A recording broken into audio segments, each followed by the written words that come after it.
Coming up on CMI, with his passion on the ice and his outspoken demeanor off it, Jeremy Roenick has been the sound and the fury in the NHL for nearly 2 decades. You can't say that I talked and didn't walk the walk. Now, the controversial veteran sits down with Chris Myers to discuss why the players got the wrong end of the stick in the new labor deal.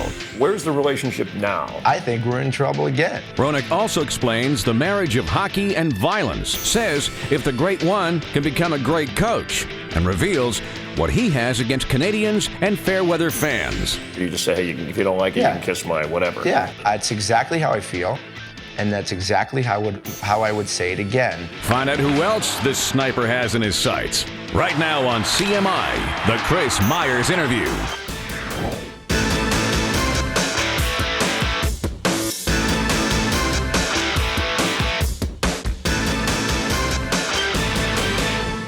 Thanks for being with us in the home of Jeremy Roenick, 17th year in the NHL, 9-time All-Star, controversial, outspoken. Thanks for inviting us over. I appreciate it. Sure, I'm glad I can help. You know, I don't have too many people in here too often, so it's nice that you guys can join me. And welcome to Southern California for you. I know you've been back before, but what's it, play with the Kings? Does that fit right with Jeremy Roenick? I don't think I can be in my career right now and where I am in my life and everything. I don't think there could be a better place for me to play right now. How's that? A little Hollywood? Yeah, a little bit of flash, a little bit of dash, a little bit of sparkle, and a little LA style. Obviously. But does it get you closer to that elusive Stanley Cup title that you want to be a part of? Well, you never know. I think in this day and age in the league, there's so much parity, and I think we showed the last season where we had the Stanley Cup with Tampa Bay and Calgary getting there. You never know where you are if you're going to make it. I really love the team that I'm on. I think we have a tremendous bunch of young guys and some really good veteran guys that we're going to be tough to play against this year. Yeah, maybe it could be there. All right, we'll cover some other steps in your career, but hockey is back. I mean, that's the good news. The news is it new and improved? Is that? I think it is. I really have enjoyed the couple preseason games that I played, and earlier in the year, it's been a real. Changing sort of feel. There's more open ice. You can't touch these guys anymore. The referees are really being stingy in calling the hooking, the holding, the obstruction, sort of say, the penalty shots, the no red line. It's a much different hockey game. It's one that I'm not even used to yet. Right. If you can't skate, if you have knocked knees and you're heavy and you're not fleet of foot, you're going to be finding yourself out of this game really quick. Wow. The new rules really benefit the fast player, the strong player, the player that loves to drive the net, the creative player, and those guys who relied on hooking, holding, clutching, are going to be out of the league really quick. You like the shootout, no ties? I mean, after the overtime, I mean that's got to be a. I love the shootout. I mean, I've seen some unbelievable goals scored on these penalty shots so far. Some that made me go, wow. And to be able to show that kind of talent, to put that kind of display in front of thousands of people on a nightly basis around the league, and to have no ties at the end of games. Nobody wants to leave the game after a tie. I mean, spend $60 to go watch guys beat the heads in and leave with nobody winning. That sucks. We need people to win, and this is make sure that somebody leaves a winner. Talking about physical play in hockey, Todd Bertuzzi and the punishment for what happened with Stephen Moore, and then his reinstatement came from the commissioner, actually the same day when Wayne Gretzky was announced as the head coach.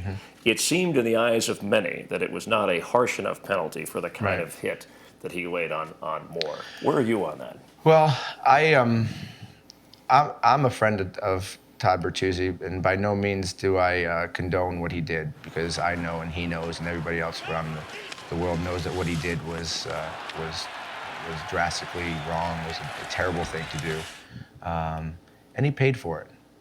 And did he pay enough? There are people that are going to say, well, he only did 26 games, or he only did this, or he only did that. Because we all missed hockey. And we all missed hockey for a year.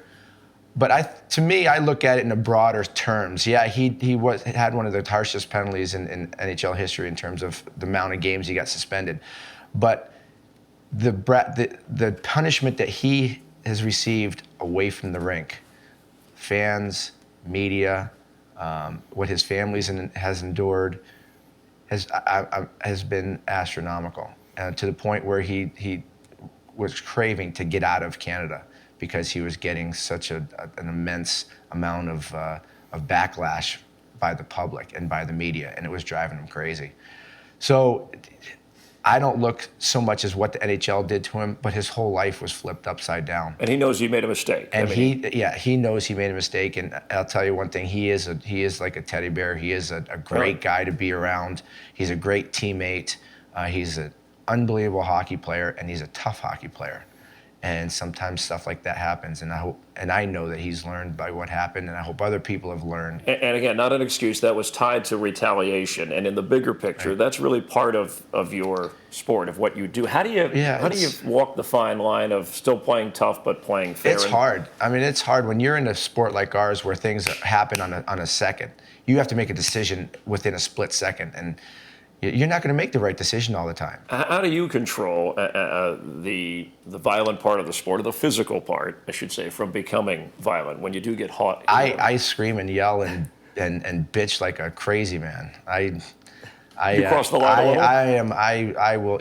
I will scream and I will yell and I will complain and I will whine and I will yell at the refs and I will yell at my coach and I'll yell at the other players, and I'll do whatever I can to try to get my aggressions out without taking my stick and cracking it over somebody. We know we're in a sport that can cause some serious harm, and there has to be some respect in this game. I mean, it's too hard. The guys are too big and too good these days, and without the respect, someone's going to end up getting killed someday, and we don't want that to happen. Ultimate respect for Wayne Gretzky, the great one as a player. What in your opinion makes a great NHL coach? Does Gretzky have that? Knowledge is number one, and I don't think anybody knows the game or understands the game better than Gretz. What it takes to win, what plays are going to work, being a insightful player. There's nobody that did it better than him. So he knows how to get that across. I don't know if he's that much of a tic-tac-toe coach,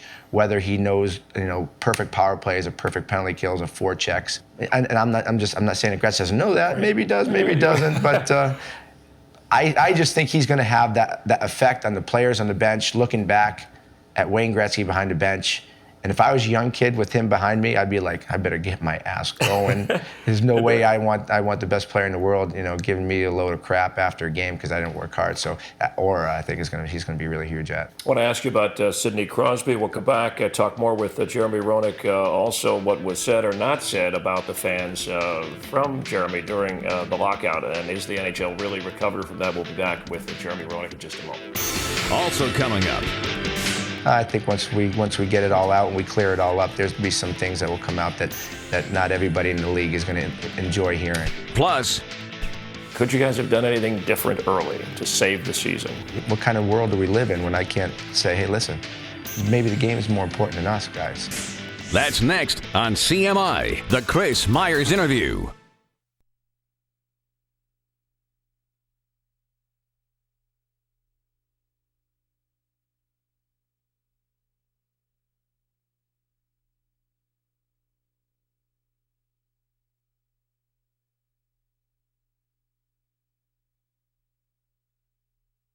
You're watching CMI, the Chris Myers Interview. Pro athletes care about doing what they love to do, and that's play the game. And everybody out there who calls us spoiled because we play a game, they can all kiss my ass. They can all kiss my ass. Continuing with Jeremy Roenick from his home in Southern California, those comments, we heard part of what was said during the lockout when hockey was gone, right? And you're still upset about that. Well, You're still getting negative reactions from fans? No. Okay.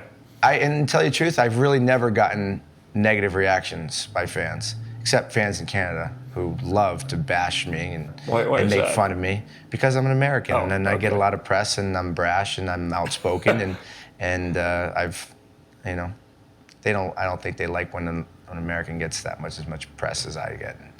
Steal their thunder, but that's okay. That's another thing. That's something for another in their game, right? We can talk about that another time. But so in this, did it upset you that part of what you said was taken? We always hear that from athletes. Hey, it was taken out of context. Yeah, you know what bothers me, and I think it goes with a lot of media. It goes to the fact where sometimes negative publicity sells better than positive publicity.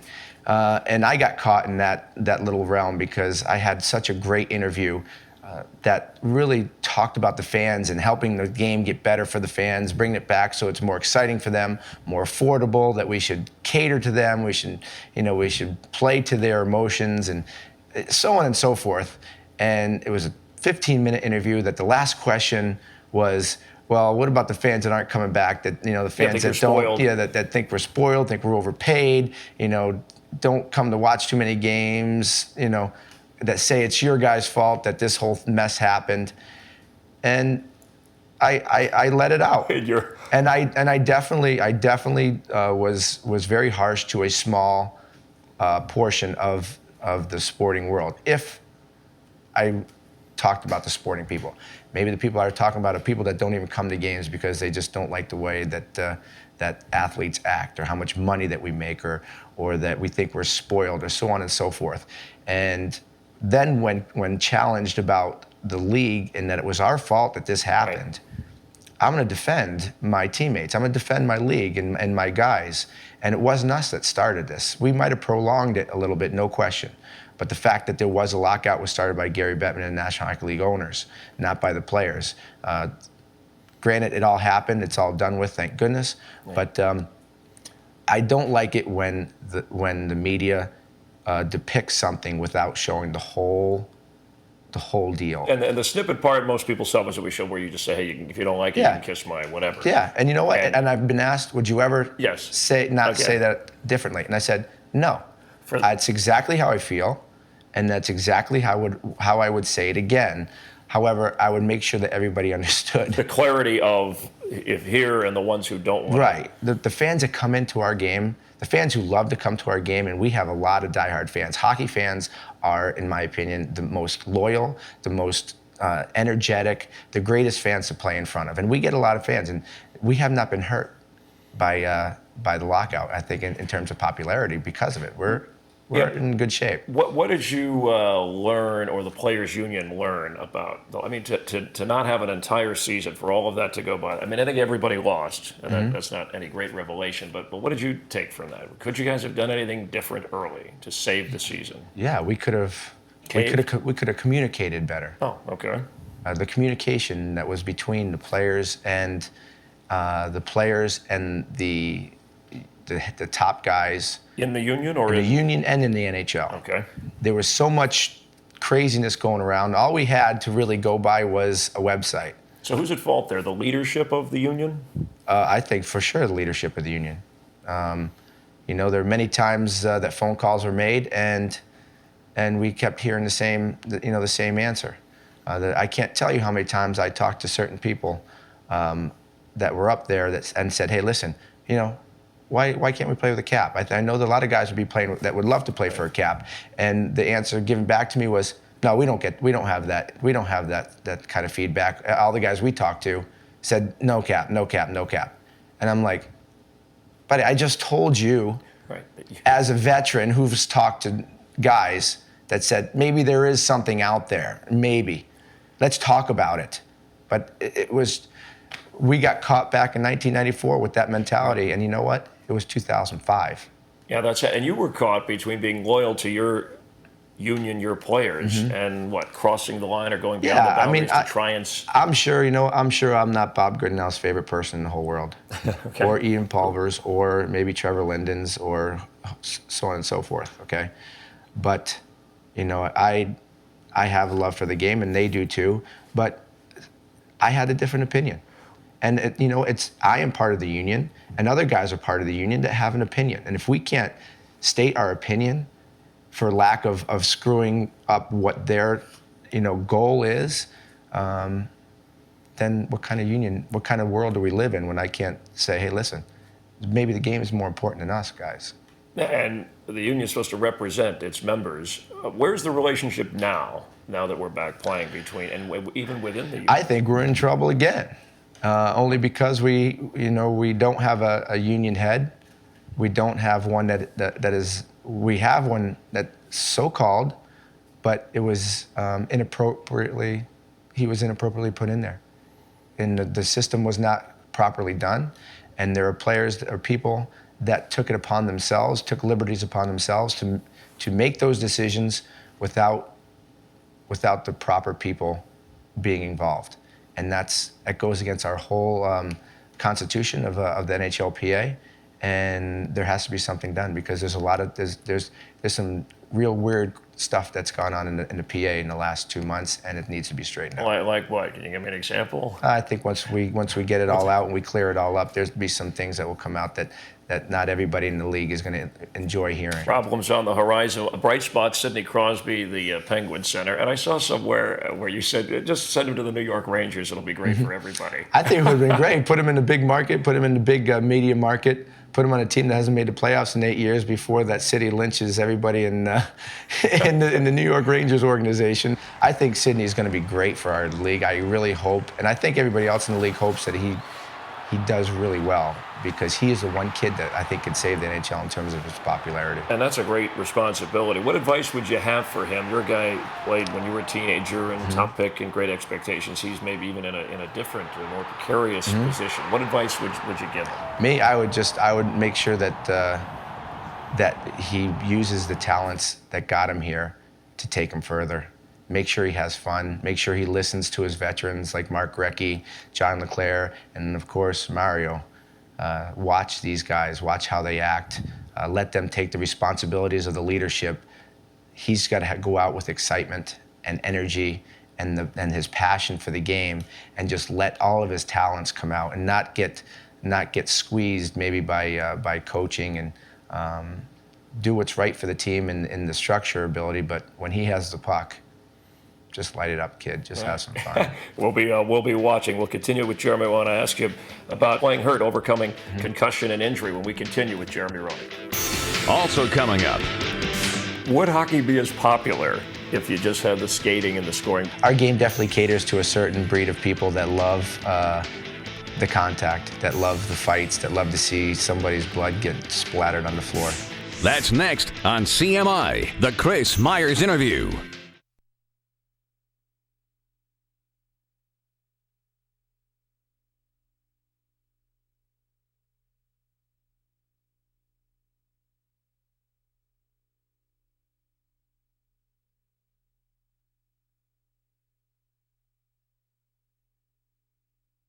Coming up on the Chris Myers Interview, is Jeremy Roenick turning into a head case after 11 concussions? Do you start to say at some point, this could be a little scary if I lose my memory? No question. And I've had that said to me time and time again. When's enough enough? When do you know that the next one's not going to be the big one? Also ahead. Did you ever regret or just think that if I say less, if I'm maybe just a little less open about things, I might live an easier life in the NHL?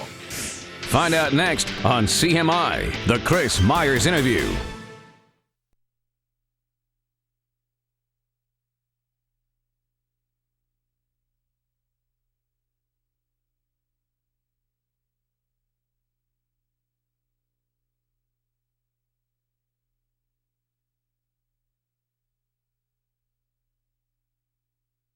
Welcome back to the Chris Myers Interview with Jeremy Roenick. Ahead to Roenick on right wing. Roenick is bumped to the ice as he shot the puck in from center, and Roenick shaken up on the play. We're back with Jeremy Roenick from his home here in Southern California. Well, let's talk about the latest concussion count. I know you love the game. You've been at this for a lot of years. 11 officially, right? Well, yeah, give or take a couple here and there. I know it's a price you pay in the sport, but you have children. You've been around the league a while. Do you start to say at some point, this could be a little scary if I lose my memory? No question. And I've had that said to me time and time again. When's enough enough? When do you know that the next one's not going to be the big one? To me, I just go by how I feel. If I'm not losing any sleep, if I'm not having headaches, if my body is not revolting against me after I get one, then I really can't sit here and say I can't make my life go by what happens if. What happens if I walk across the street and a bus hits me? What happens if I'm flying on a plane and it goes down? I can't control that kind of stuff.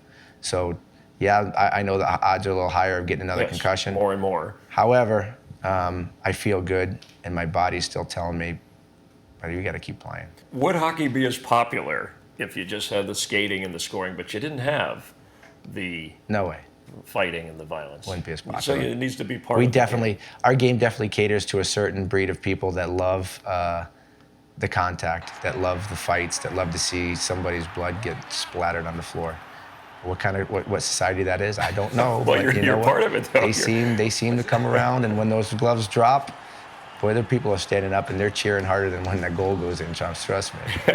You often say what's on your mind. We like that about you. Do you ever regret or just think that if I say less, if I'm maybe just a little less open about things, I might live an easier life in the NHL? No.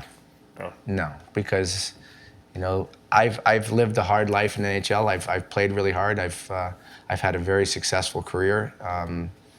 I feel that if I have an opinion, I can say it. If I went on the ice and didn't back it up and didn't have the career that I had, then probably the best thing for me to do is just to lay in the wings and not say anything. But you can't say that I talked and didn't walk the walk. So no, I don't. I'm gonna live on the edge and I'm gonna say what I feel, to the point where I don't want to offend anybody and I don't want to hurt anybody's feelings in terms of if it's racial or if it's discriminatory. But I try to tell the truth and what people want to hear. So the obvious question here as we wrap this up, how far away is retirement for Jeremy Roenick? I thought it was really close. Yeah, there was a chance you might not have come Yeah, back. I was with really this close. I'll lockout. tell you a funny story. You'll kind of like this story. I think a lot of people will. But I did consider not coming back after a long lockout and whether I'd be able to or whatever. And what made me come back is my son said to me, "Daddy, when are you going to start playing again?" And I said, "I don't know. I don't know if I'm going to play again." He's like, "Oh, I want you to play again. I want to see you on TV." I said, "Well, Brett," I said, "I'm always on TV. You see me on TV all the time." He goes, "Yeah, but Dad, you're only talking. I want to see you playing." That is good. I think even an He 8-year-old. represented everybody. Even an 8-year-old's got my gig, so That's good. that's kind of what kept me going. But you know what? I'm going to take this year and see how my body reacts. Yeah, is the body okay after all the? Yeah, it's Okay. good. I think with the new rules, I think it's going to help me. I think it might prolong my career maybe a Good. year or two. But I'm going to play this year, and if there's some offers out for me there next summer, then I'll definitely look into it. If not, I'll have no problem with calling it quits. And teeing it up somewhere. Well, it's great watching you play. I love listening to you talk, and thanks for all your candor. I appreciate Thank you it. very All much, right. Chris. I appreciate it. All right, thanks I for won't stop talking either. It's That's just all right. it's in me. We'll have you back on, and thanks for having us in your home too. Jeremy Roenick with us here on CMI. Thank you for watching, and we'll catch you next time. Take care. Tune in next week when Chris sits down with Bud Selig. Hear what baseball's controversial commissioner has to say about steroids, the state of the game, and his own job performance. That's on the next episode of CMI, the Chris Myers Interview.